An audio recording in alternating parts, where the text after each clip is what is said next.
Oh, good fucking job, Marcus. You bump your microphone? No, Go. I think I breathed into it.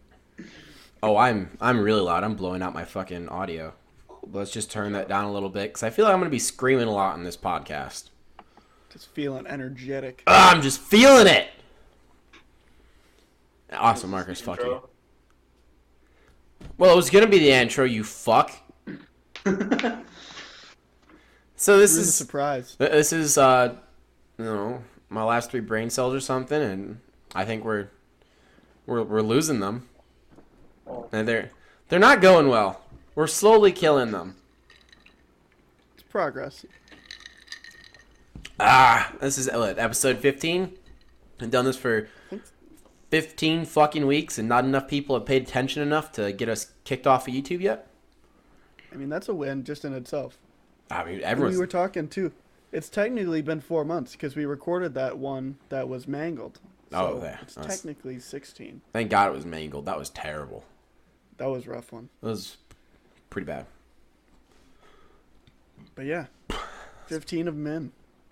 You say It's going fast. You say 15 men? 15 of them in. You got 15 No. men in you? No Do you know, orgy. do you know that good Amish joke?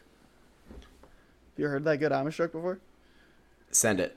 Why did the Amish girl get excommunicated from the church? Why? 2 men a night.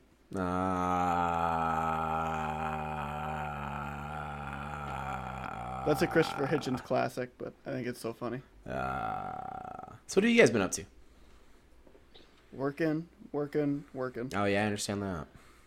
Oh, that my parents got a new dog, and I saw it this weekend, and it's about as cute as things can possibly be. No. I too saw my mother's new puppy, who's also a black lab. No. Puppy. Puppies Puppies are are cute. cute. Puppies are really cute. I'm really excited for my parents to have a dog. Yeah. They've been empty nesters, and it's just fun. It's so fun. Good for them. Having a dog is really fulfilling. Mm-hmm. Much more fulfilling You would than know what kids. it's like. Oh no. I have no experience with dogs. None. Discord sucks. And he's back. Woo! Oof. Oof. So this is off to a great start so far. Oh yeah, you betcha, bud. Yeah, my Discord just flashed. I'm back. Yeah, it's We're back. we're back, coming to you live. Put your 3D glasses on, because it's coming at you. Yeah, it's I have a Shark Boy question and for Lava you guys. Girl. I have a question. I have an answer. What's the best piece of advice that you've received from somebody else on the podcast? So, like, Marcus, what's the best piece of advice you've got from either Max or I? Oh, it's a hard one Max, because I what's don't the best listen to piece you from guys. Marcus or I? Thanks. uh, Also, contrary, what's the worst advice or the dumbest thing you've done at the request of, or at the advice of the other? I don't think that works because I usually come up with the stupidest ideas. yeah, pretty much. Max has told me lots of stupid things, and I'm just like, oh, okay. I got one for you, Marcus. Since you can't remember it, you dipped that freaking cigar in your meat that one time. Wrong It's one of my end. favorite fucking stories. So we were sitting there after Strongman, which is the event that Max's dad so graciously hosts, and we had this giant cycle lift, and it was awesome. And we're sitting out, and it was a nice summer night, and it was getting dark, and we're smoking these cigars and drinking this mead that Max's dad made. It's delicious. It's just a great evening. And what you can do is you can dip the tip of your cigar into your drink, The and then when you non-lit end. right. But so we're all dipping our cigars and drinking this mead, and it's delicious. And Marcus is confused. He's like, hey, like, what are you guys doing? We're like, you dip the end of your cigar in the mead, and then you, like, take a puff, and it's really delicious. And so we're sitting there, and there's maybe 6 little cigar embers, and we're all sitting there giggling and having a good time and telling stories. And then there's a little quiet, and then you just hear, and there's 5 little red embers. And we're like, Marcus, you just dipped the hot end of your cigar in your mead? Yeah. Oh my god. We salvaged a cigar, but oh my goodness, dude. Not the hot end. I honestly don't know. And it's not because I don't listen to you guys. It's just I brain dump so much shit that I do too. barely remember interactions with people on a daily basis. Somewhat, yeah. I don't know. I mean, like, what advice am I going to give you, though, Max, besides, like, I don't know, stick her with Tanya? I got a good one from Max. It's about lifting, and this is something that you kind of hear, but I heard it most, like, concisely from you, is that when you're lifting dumb heavy, you're not necessarily training your body. Your body's strong enough to do a lot of things, but you're training your nervous system to, like, work that hard and to let your body get out that far. And the only way to get there is by working that hard and loading yourself over and over again. Yeah. Also applies to life. Yeah. I think that also, I'm going to double down on that and be that lame ass, but yeah, that's a good one. Just the shock, the surf. Because, like, it makes sense, but I don't know. I kind of like, I'll throw a lot of shit out there and just see what sticks. Cause I just like coming up with inspirational quotes because I think it's fun. Mm-hmm. My favorite one. It's fun to write shit like that. All right. What's your favorite one, Max? No, so all right. Transition, new conversation. I got this. What is your favorite inspirational quote from a movie? Why and how do you apply it to life? Your favorite inspirational quote. Mine, from a movie, specifically from a movie. Specifically from a movie. Yes, and not a documentary. So mine is from Talladega Nights, The Ballad of Ricky Bobby. And it is, if you ain't first, you're last. Because winning in life is all that matters. There's a lot of other things in there that are important. But as long as it is just you and you are concerned specifically about your life, winning is what matters. If you got like kids, you got dogs, you got like family and shit, like yeah, experiences matter and shit too. But whenever it comes to your professional life and doing shit, you're there to succeed. You are there to win. And there's a lot of definition of a win. 1 second. There's a lot of ways to define a win in a lot of situations, and Yeah. you got to come out on top in those situations. Exactly. And when it comes to promotions at work, if you're not getting the promotion, if you are trying for a promotion, and you don't get the promotion, you lost. There's no second place, there's no third place, there's no fourth place. You all lost. One person won. The only place in humanity that like places beyond second place exist are in sporting events. And certain sporting events like racing and lifting and things where we quantify stuff specifically by numbers. But many things in life are just quantified by win-lose. You either won or you lost. And specifically by not winning, you're losing. That's kind of retarded, but that specific reiteration of that statement is kind of retarded. But yeah, it's very important, kind of drives you forward. Although, like Ricky's dad said, what the fuck are you talking about if you ain't first, you're last? You can be second, you can be third, hell, you can even be fourth. I was probably drunk and high when I said that. So, take everything with a grain of salt. Yeah. But yeah, I like that one. It means a lot, and it's really true. If you're a real high performer type person and you like getting out there and getting after it, and you're a real type A type person, it sticks true. And you quantify a lot of your world by, hey, yeah, I didn't win. That sucked. Well, you still did really well. No, I didn't fucking win.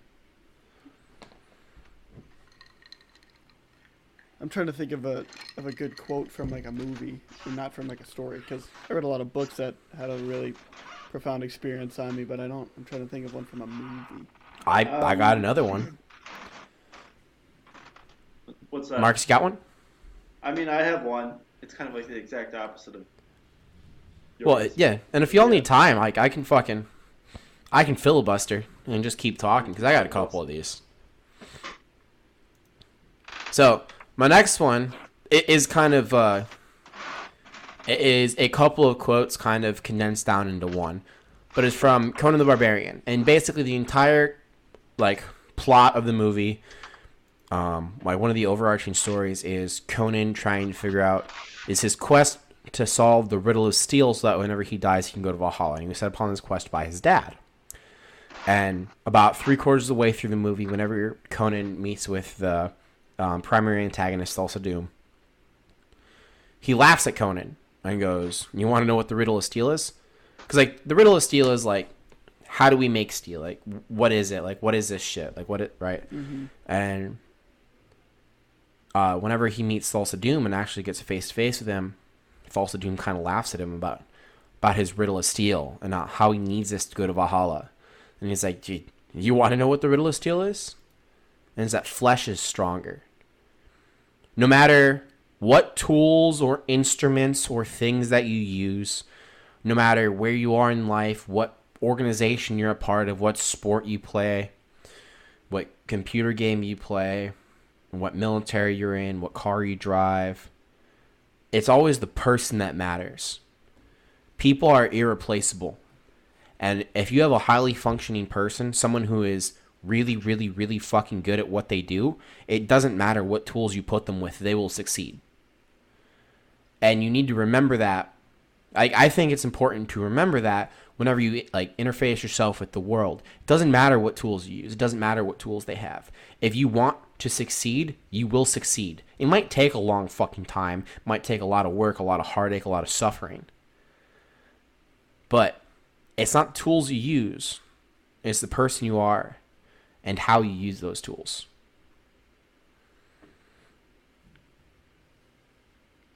Nice. I feel like we're just leaning into the inspirational quotes that we all like.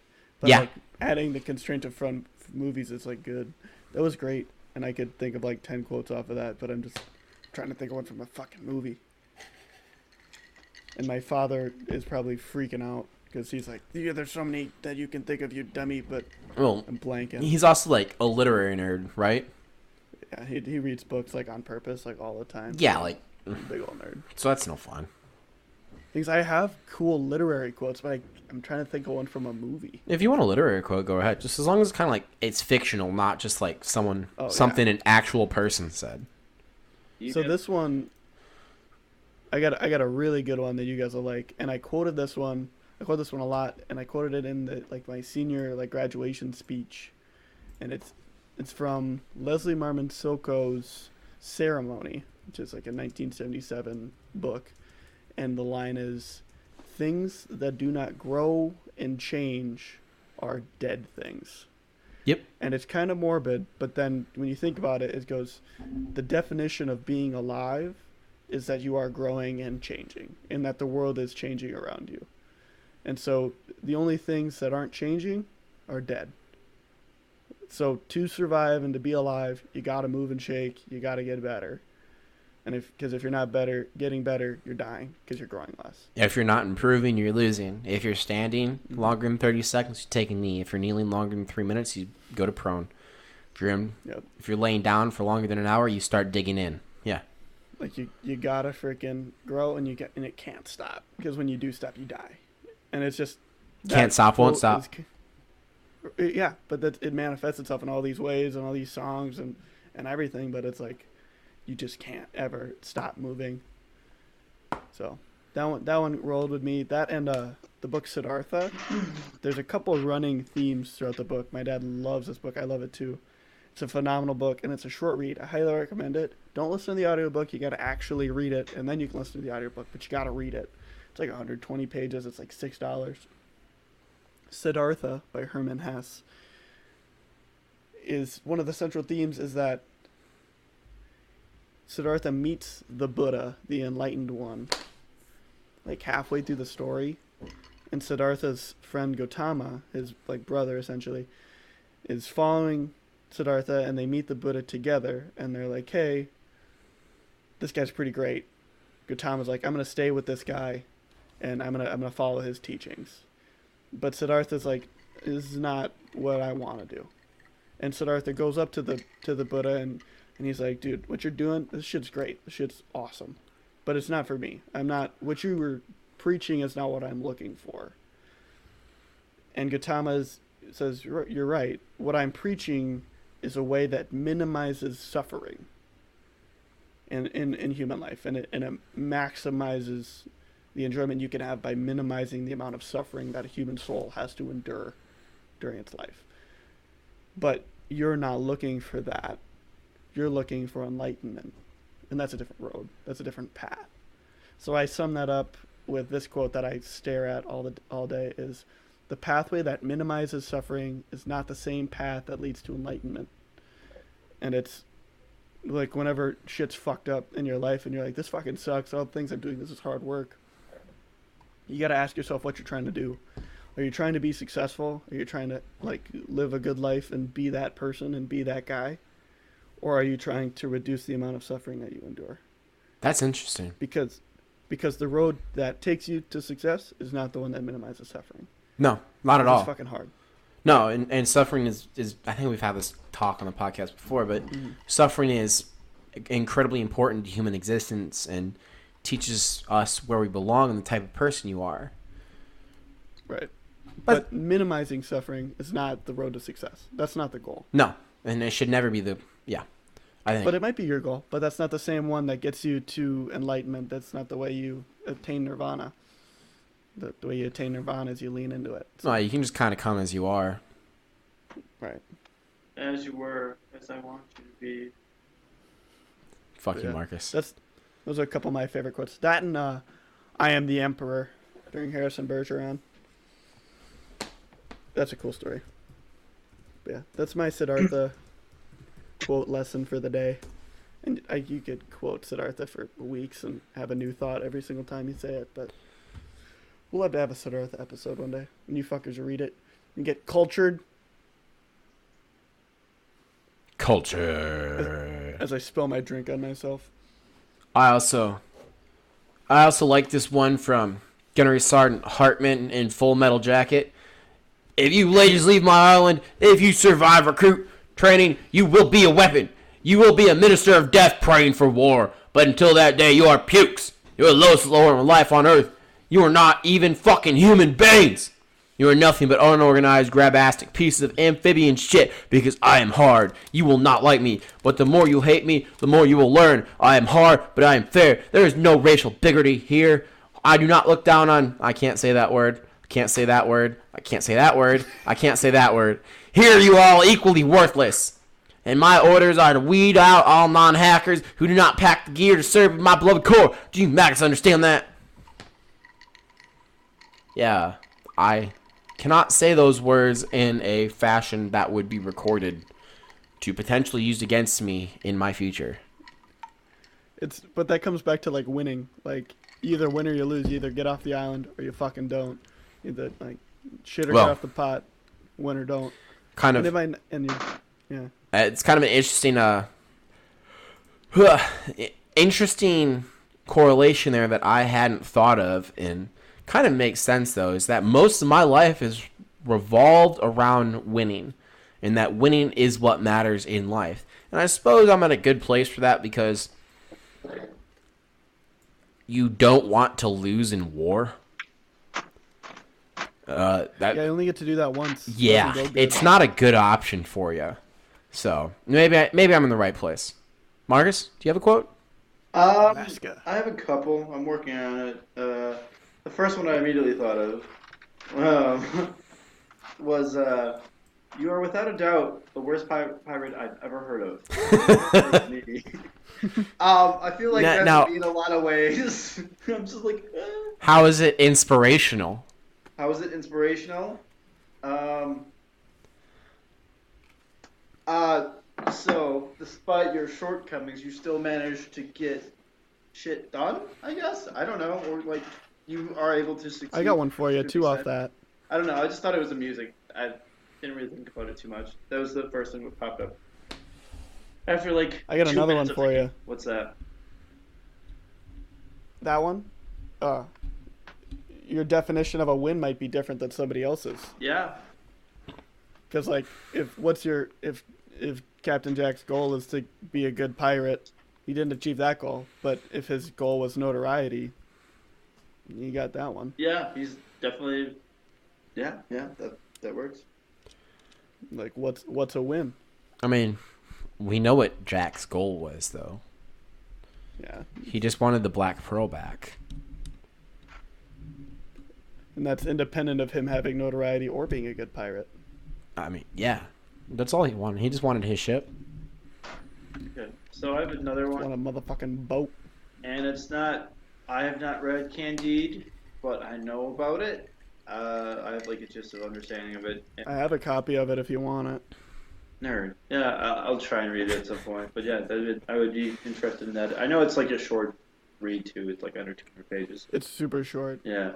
But the English translation, holy shit, goes, fools have a habit of believing that everything written by a famous author is admirable. For my part, I read only to please myself and, like, only want... Oh, fuck. Alright, I'm gonna redo this. This is bad. Take two. Marcus on reading two. a random book quote. Okay. We're not cutting that out. No, we're done with that. Go. We're live. Fools have a habit of believing that everything written by a famous author is admirable. For my part, I read only to please myself and like only what suits my taste. So, how is that motivational? So, like reading pornography? Yeah. Actually reading the articles in Playboy and not just looking at the big titty goth chick.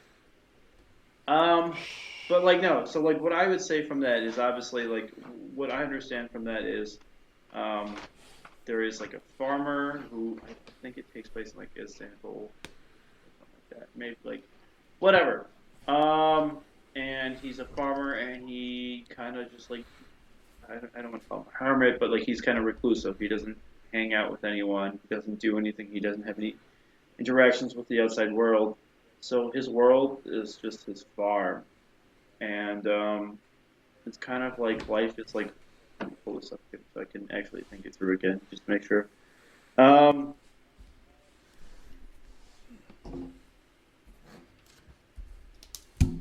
Fascinating content of watching Marcus play on his phone. Yeah, thanks for killing the silence there.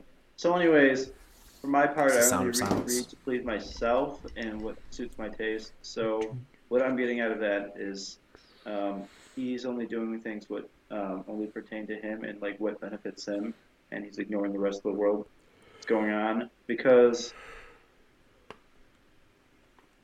I mean, granted, most of the stuff what does happen at like a grandstand, like a new president, yeah, that affects their life. But like really, at the end of the day, how much does that affect someone who's out on their own? Not a whole lot, I guess. I don't know. So like, kind of going about life your own way, thinking about what benefits you, and kind of phasing out the bullshit. I guess. I don't know. That could have been summarized better, but I'm not good. Ignorance is bliss. Yeah, that too. Yeah, I like there that. We go. There we go. That's much better. Thank you. They kept that one long, so it's hard to remember. Yeah. So, this is kind of... I don't really know if this is a question or a statement or what it is, but this is kind of changing topics, but you guys all work... I have one last thought on the inspiration quote. Oh, yeah, go ahead. And this is a funny way to wrap this up.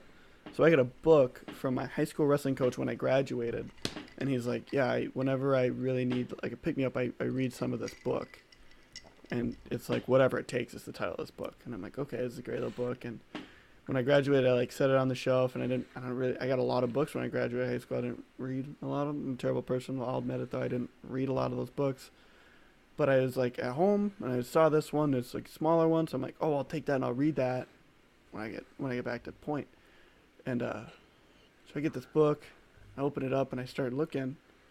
It's not an actual book. It's just like 30, 40 pages of like random inspirational quotes from like random people from sports. And it's like a nice little book, but I was so excited to sit down and read this book long form, and it was entirely just inspirational quotes. Hell yeah. So, yes. So, you guys all work and like all have been part of different levels of organization, such as rugby and other combined team sports, and like even to some extent this applies to like going to high school and junior high and stuff. But how much do you think in relation to morale can one person have on a large organization? In morale? In morale. So like Marcus, yeah. So like Marcus, you work at Walmart, right? Yeah. Target. You work at Target, right? Yeah. Sponsored by Target. I don't imagine there's super great morale amongst the workforce. Cause like whenever I worked retail once or twice, and there's typically not the best morale amongst retail workers, and I imagine morale amongst Walmart is probably not super high. I don't imagine a lot of the people there have the best of lives and aren't super proud of what they do because there's a stigma associated to working at Walmart, even though there shouldn't be. Do you think that if one person came in that was just an outstanding member of the team, really showed that they cared, worked fucking hard as fuck, and stuck up for their dudes, do you think that would have a positive impact, not just on their team and as a leader, not just as a fucking as a random stock shelfer, but as a leader amongst Walmart? Do you think it would have an overall effect amongst the entire Walmart staff? Yeah. Or like significantly beyond their team? Yeah. So I can. Oh. All right. Hold on here. Yeah. So without a doubt, yes. I know firsthand that sometimes it really just does suck ass.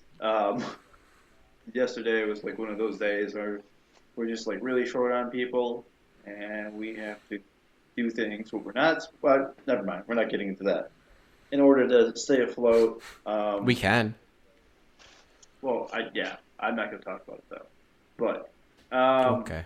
that part. Okay. But like we do have like some people in certain positions who, no matter what the situation is, like when they do something and they're there, it makes life a lot better. There's a couple people like my supervisor, my coach, whatever you want to call her.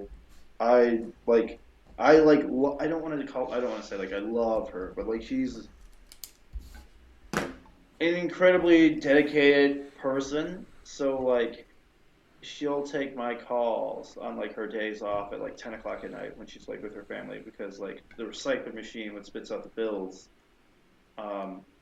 isn't working, and I don't know what to do with it. And she'll take my calls and she'll walk me through everything step by step, and stuff like that. It has a response, because like once I can get that figured out, I feel good because I got something accomplished because of her.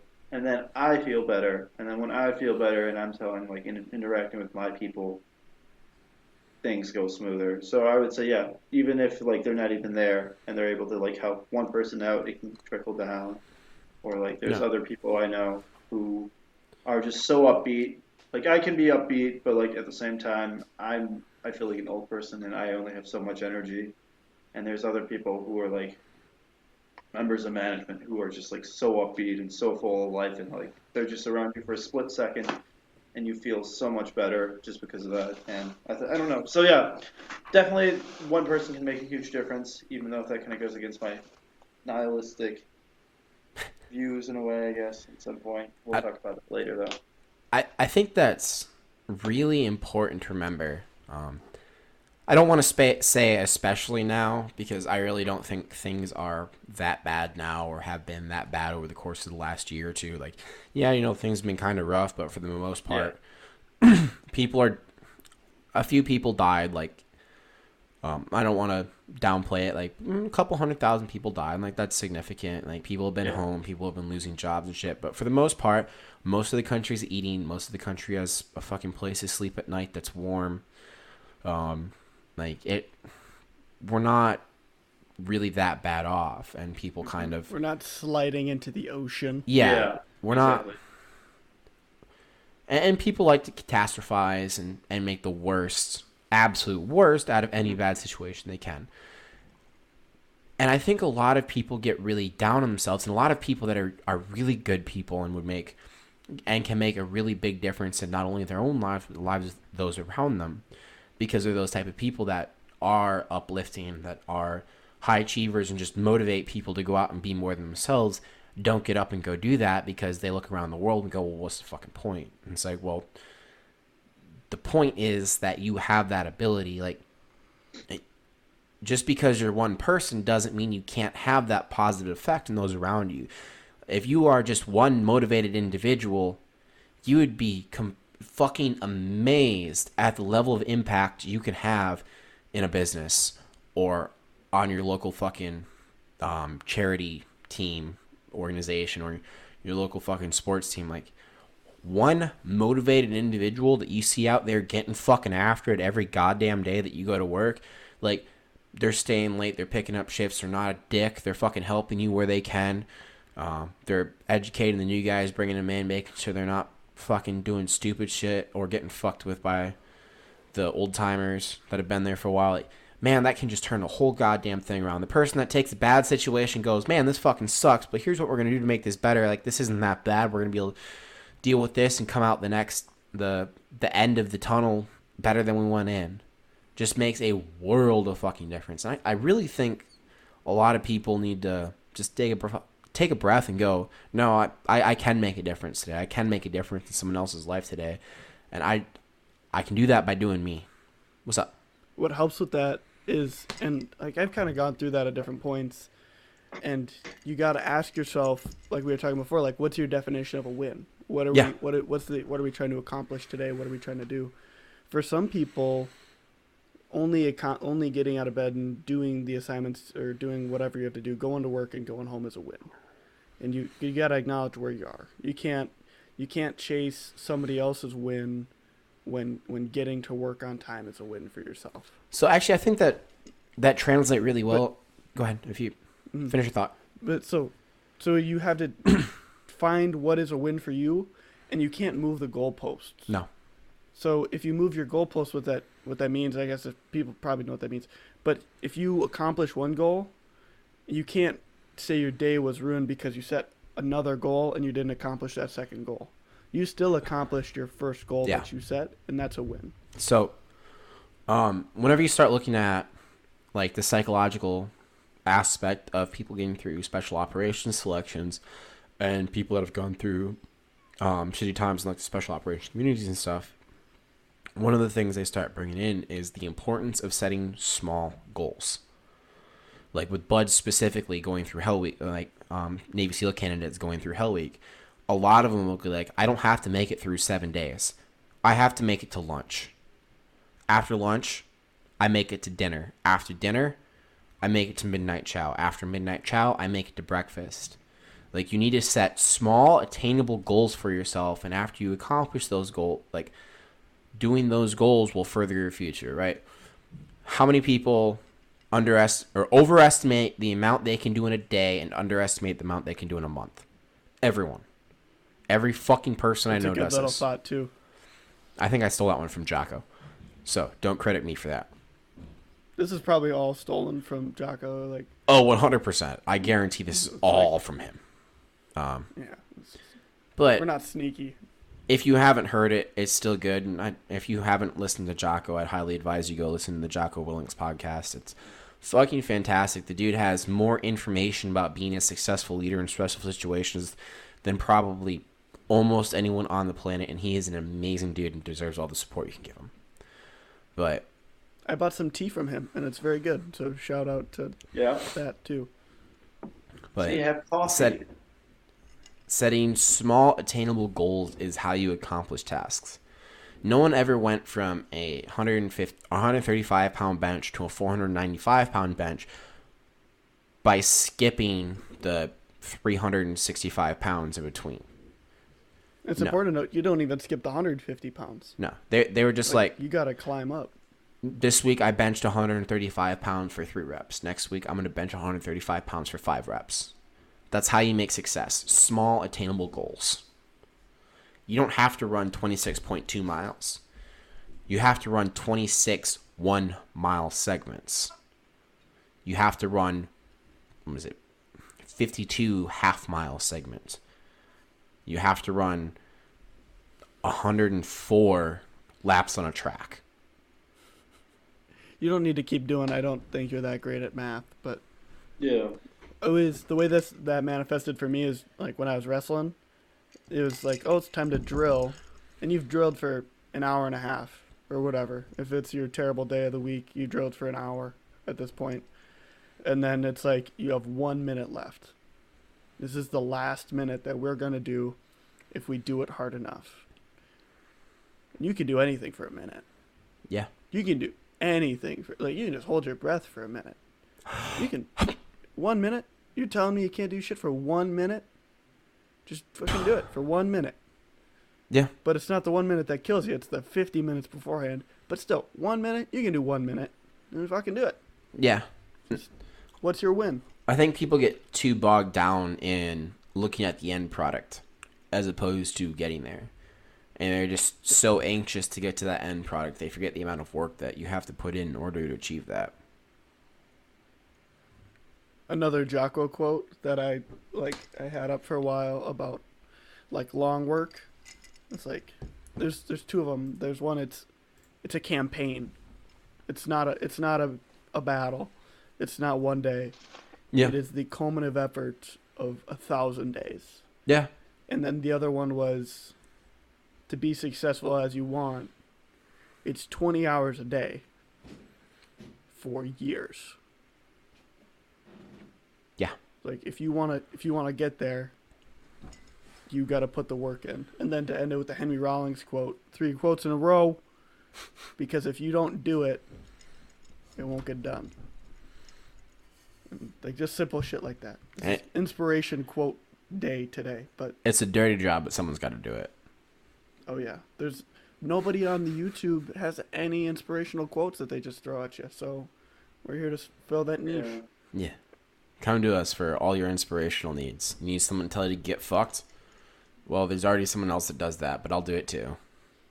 Oh yeah, if you comment a name, we will tell them to get fucked in the next episode. We'll read them off. Yeah. If you comment, I will have a weekly get fucked list. Hopefully, other podcasters don't get mad at me for doing that. Also, do I care? No. Let them. Hey, other podcasters, get fucked. Get fucked. That'd be a funny shirt. It's like insert name here, and then behind it just says get fucked. Are you plugging merch ideas already? Oh, we did that like 10 We have been. ago. I know. Oh yeah, dude, we gotta get enough money to buy you a computer that doesn't blow donkey balls. Yeah. No. Because then we can game. Then we can be gamers. How many shirts do you think our parents will buy in order to buy Marcus a new computer? I mean, if we bother them enough, they'll probably just give us the money so we stop talking about it. Because your dad listens to the podcast and probably supports everything you do. My dad listens to the podcast and supports pretty much everything I do. I would say a majority of things. Yeah, I don't think my dad supported when I jumped off that bridge. Yeah. No. But it happens. Yeah. Everyone makes mistakes. Everyone has those days. Yeah, the important thing is I lived. At least we think so.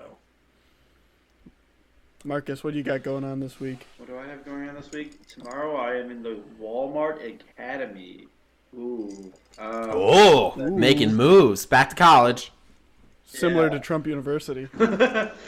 Hey, by the way, so there's like a website. It's like The art of the Walmart deal.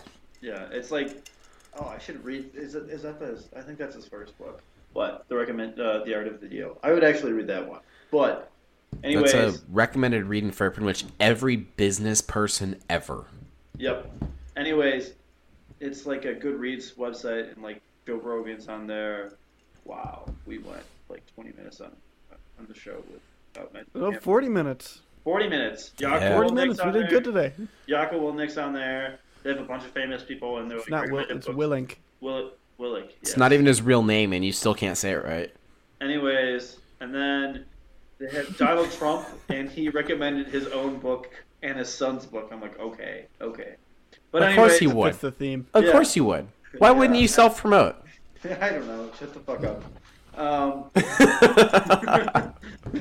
Anyways, so I have to go to the academy. So it's like a learning environment, as one would guess. We have an academy at our Walmart. There's 200 Walmart, there's 200-ish Walmarts with academies, and we're one of them. So I will be spending the next 3 days in the academy learning how to do my job, and then at the end, I have to take a test. And if I fail that test, I have to retake it. And if I fail that, I lose my job. But it's open note, and it's unlimited time. So, like, if I graduate, the stakes could never be higher. I know. if I can graduate college, I think I can take a Walmart test to keep my job. How fucking amazing would it be if you cannot pass this test? Can we make, like, a movie, like a documentary, but not like a documentary, but like an HBO docu-series. Yeah, about Marcus. 10-part series. No, like a Top Gun, but it's following Marcus through the Walmart Academy. Walmart. We gotta make shirts to support him. Wow, man. Hats. This would be fucking amazing. Then you could have like a sweet beach volleyball scene, and then like Walmart Academy, like furiously scribbling notes, have like diagrams, like quick action cuts of him taking the test. And then you like look at the notes, and it's just the word Walmart written over and over and over and over again.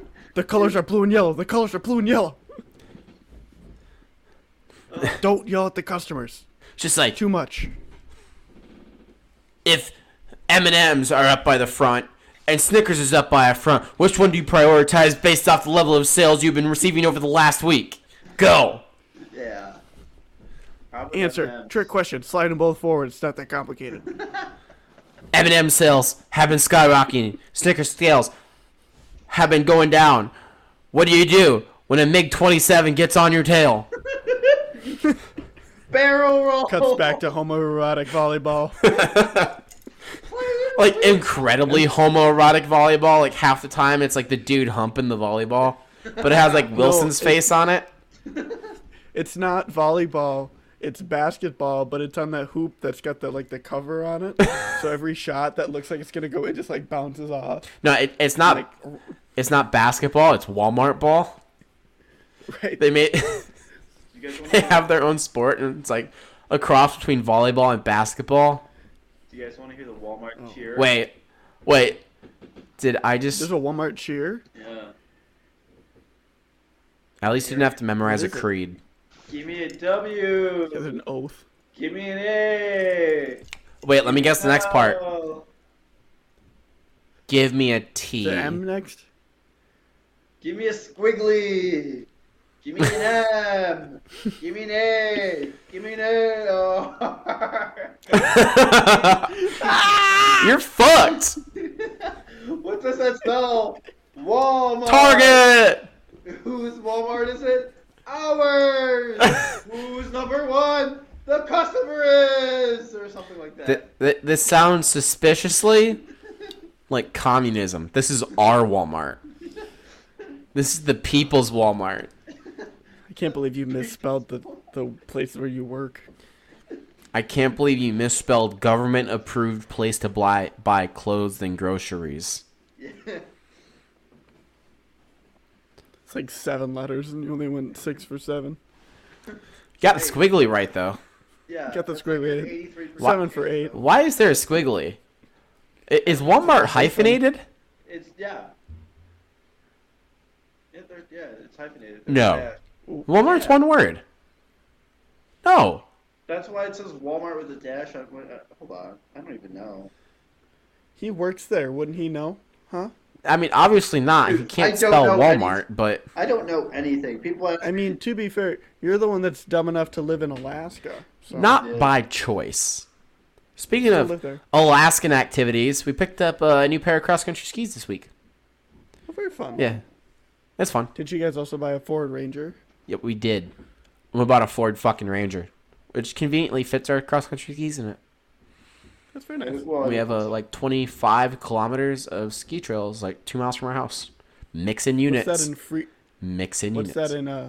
What's that in freedom units? Oh, that'd be what, about 54 miles? Nope. Other direction. Other direction. About 11 miles. Yes. Yeah, something like that. Wrong way. And 10 kilometers of them are lighted, so we can go ski at night. I remember that was the first time, like, I was like, yeah, I ran a 5K. I'm like, oh, that sounds like a lot. And then I, like, heard that it's, like it's, like, just over or just under 3 miles. 3.1 miles, like, I think. 3.1, 3.2. Yeah. But I remember hearing that and being way less impressed.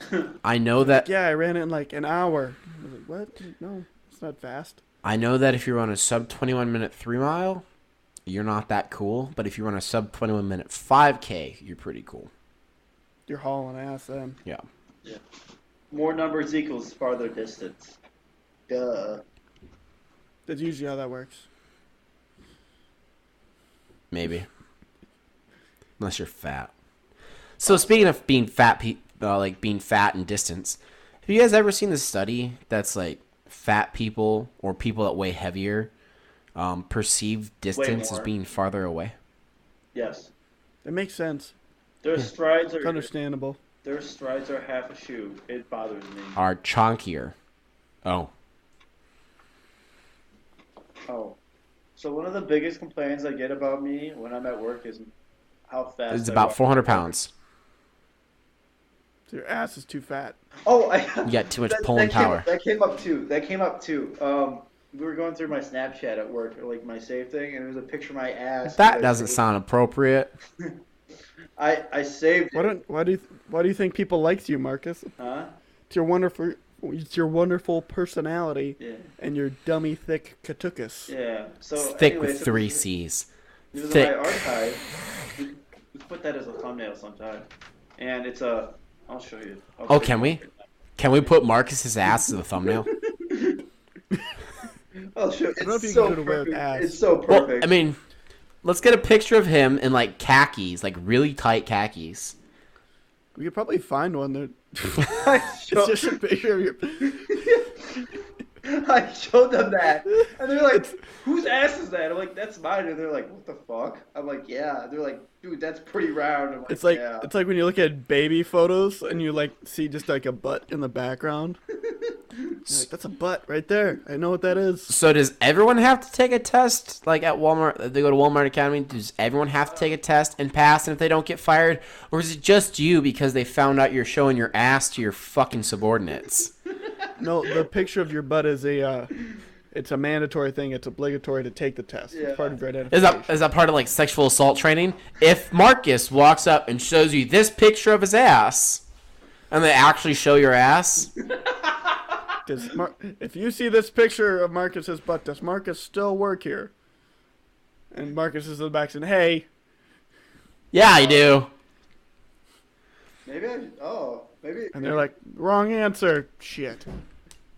From a corporate standpoint, that's not a good thing to admit that you're showing pictures of your ass to your subordinates. Oh no! Hey, here's the thing. Nobody said where we are. Nobody knows. Yeah. We're entirely insulated from all repercussions here. You can say whatever you want. I mean, except for me, because you constantly mention that I'm in Alaska, and there's not too many Maxes in the Army in Alaska. Here's the thing. I feel like there's more than you think there are. Yeah, maybe. Max is not a super common name unless you're a dog. Alaska's also huge. How do people know that you're not a dog?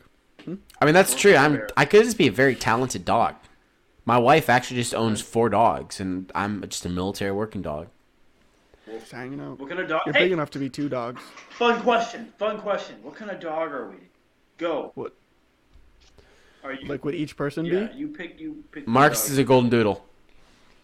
Okay, that's all right. Okay. Keegan's a border collie. I would say that Marcus is probably more like a corgi. Yeah. He's got that butt. And he's English.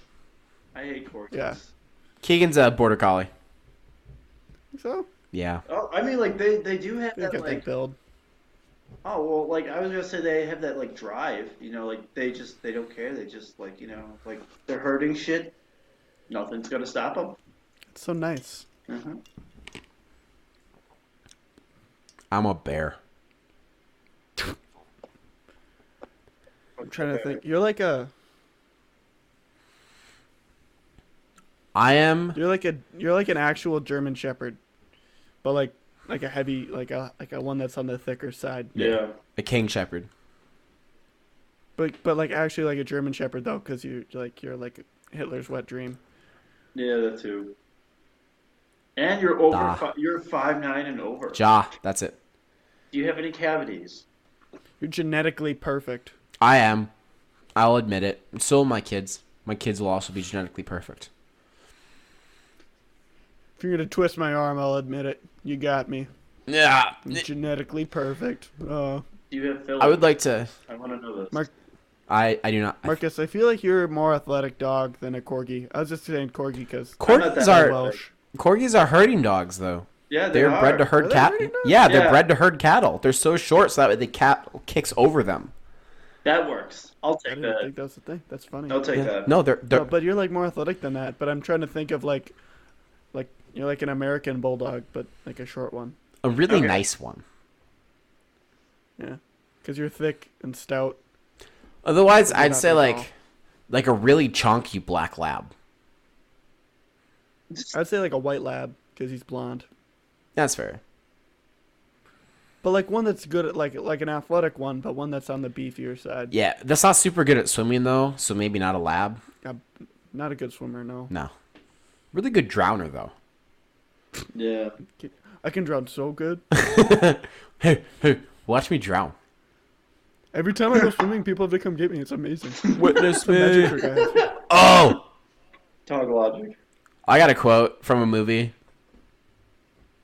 Freedom. It's from well, that's a pretty one. No, it's from one of my favorite actors, Patrick Swayze, and one of my favorite movies, Roadhouse, portraying one of my favorite characters, John Dalton. Oh, well, I have to wait because Keegan decided to exit the conversation. Oh. And he's back. And flashed. It's shortly after. It was trying to save me from your quote. It's shortly after his first fight at the bar at that town. And he gets fucking slashed, and he's getting stitched up by the cute female doctor who becomes a love interest in the story because it's an 80s movie and it's Patrick Swayze. And she's like, do you want anesthetic? Do you want me to numb it? And she's like, no, just start stitching. He's like, you kind of tough, you some kind of tough guy, you got something to prove? And it's like, aren't you gonna feel pain? It's like, pain don't hurt. That's inspirational to me because it reminds me that if you're tough enough, stuff just doesn't hurt. No. It's also a good movie. Patrick Swayze physically rips the beating heart out of someone at the end of it. Does he say Kalima or is he? No. But he does rip the heart out of someone. The movie is fine, pretty cool, 75% of the way through, and then he just fucking murders 30 dudes with his bare hands at the end of it, and it's awesome. Reminds me of Batman. He's like, I don't kill, but then he just throws people off of buildings all the time. Another good quote from that movie. This one's a little bit more applicable to real life is, be nice until it's time to not be nice, and then be nice again. Who is that from? That's the same movie. Same character. Oh. Talking in reference to throwing people out of bars and getting into fights. I will ask that we begin to close because I gotta pee. So either you gotta excuse me. That's fine. Okay, I'm just gonna pee. Go for it. Okay. That was My Last Three Brain Cells, episode 15. Was that a question mark? Say it with authority. No. That was episode 15. This has been Max on My Last Three Brain Cells. Marcus and Keegan. Marcus, say goodbye. Bye. And Keegan, say goodbye. Hi, I'm Keegan. I'm a little bitch. All right. Later. Also, leave a nasty comment, unlike, and unsubscribe from someone else's channel. Thank you.